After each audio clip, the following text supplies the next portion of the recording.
عمرك قابلت مدير تحسه كده عايز يحضنك في الاجتماع ويقول لك انا شايفك مبدع واهم حد في التيم، وبعدها بيومين تلاقيه عامل لك تقييم اداء مش تمام ومقدم فيك تقرير للاتش ار يطلع من نافوخك؟ ده للاسف مش مدير، ده ممثل في فيلم مكسيكي.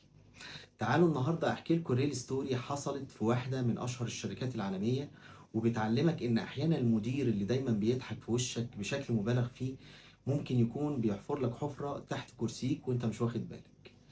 في عالم البيزنس في نوع من المديرين بنسميه التو فيس مانجر او المدير اللي بوشين.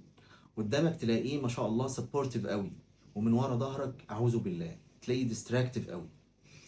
وده بيخلق جو مسموم في الشغل اسمه في الاتش ار التوكسيك كالتشر. يعني الموظف تلاقيه بيشتغل وهو مش عارف مين معاه ومين ضده ومين بيأيده ومين بيطعنه في ظهره يعني واخر لخبطه. وفي الحقيقة الواقع بيقول إن الناس بتخاف تتكلم، وأفكار كتير جدا بتموت قبل ما تتولد، وانهيلثي انفايرمنت، وحاجات كتير جدا مش مظبوطة. في سنة 2018 شركة أمريكية مشهورة اسمها وي كونكت، وكانت شغالة في مجال السي ار ام سوليوشن. كان عندهم مدير في الماركتنج تيم اسمه جون. جون كان محبوب جدا من الإدارة العليا لأنه كان دايما بيضحك، كان دايما بيحضر الاجتماعات بحماس شديد، وعنده كاريزما رهيبة. بس الفريق بتاعه للأسف ما كانش مستقر نسبيا، وكل شوية ناس تمشي وناس تيجي ومفيش حد بيقدر يكمل معاه أكتر من شهر. طب الكلام ده كله ليه؟ لأن جون كان بيعمل حاجات غريبة جدا. كان يجي مثلا قدام السي او ويمدح فريقه بشكل كبير جدا ويقول amazing team، ورا الكواليس يا عيني يقسمهم فسطاطين ويحرض كل موظف على التاني. يعني على سبيل المثال يروح الموظف يقول له خد بالك زميلك ده هيوقعك، ويجي من الناحية التانية يروح لزميله يقول له خد بالك عشان ده عايز يمشيك، وهكذا. يعني ماشي بسياسة فرق تسد. مثلا يدي صلاحيات لواحد ويرجع يسحبها فجأة.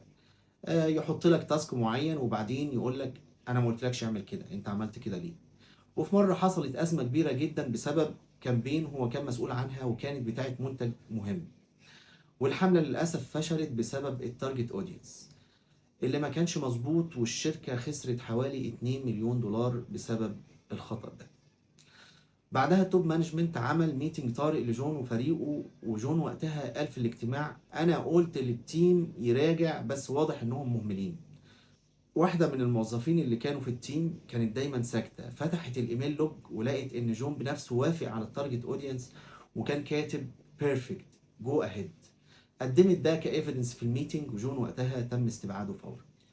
والموظفة دي اترقت لماركتنج اسيستنت مانجر بعد اقل من شهر.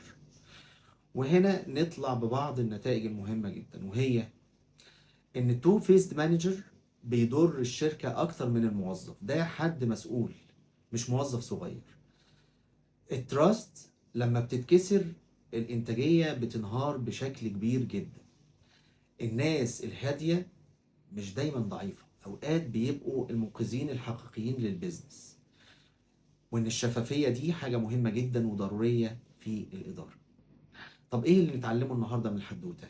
اولا لازم تخليك واضح وقول اللي عندك في العلن زي ما بتقوله في السر، وخليك جريء. ثانيا لازم تحافظ على الأمان النفسي في الفريق دايما. ثالثا ما تلعبش على كل الحبال، عشان في الآخر هتطبل على دماغك وهتقع ومحدش هيسمع عليك. رابعا المدير الحقيقي هو اللي بيواجه، مش اللي بيستخبى دايما ورا الابتسامات والضحك والهزار واللازم منه. خامسا الموظف الهادي يا جماعة مش غبي، ده حد محترم جدا، وممكن يكون اللي بيمتلك كل أطراف اللعب. وخد بالك ان الليدرشيب دي ريسبونسابيلتي مش فرصة للتمثيل واستغلال السلطة لمصلحة شخصية. ورسالتي ليك النهاردة انك لو مدير اسأل نفسك سؤال: هل الناس بتثق فيك ولا خايفة منك، ولا بتمثل عليك زي ما انت بتمثل عليهم؟ يا ريت تبني ثقة وتعامل الناس بإنصاف مش بوشي. وانت لو انت موظف وحاسس انك بتتعامل مع مدير بوشين، خد بالك من كل تفاصيل شغلك وخليك بروفيشنال قوي في شغلك، لان الزمن ساعات بينصف البني ادم الصح حتى لو اتاخر شويه. ودي كانت حدوتي ليك النهارده من حواديت بيزنس عن المدير اللي بوشين، واللي ساعات بيوقع الكل عشان يفضل هو في المقدمه ومسيطر.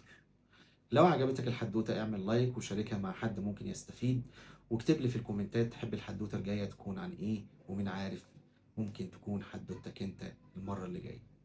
يومكم جميل.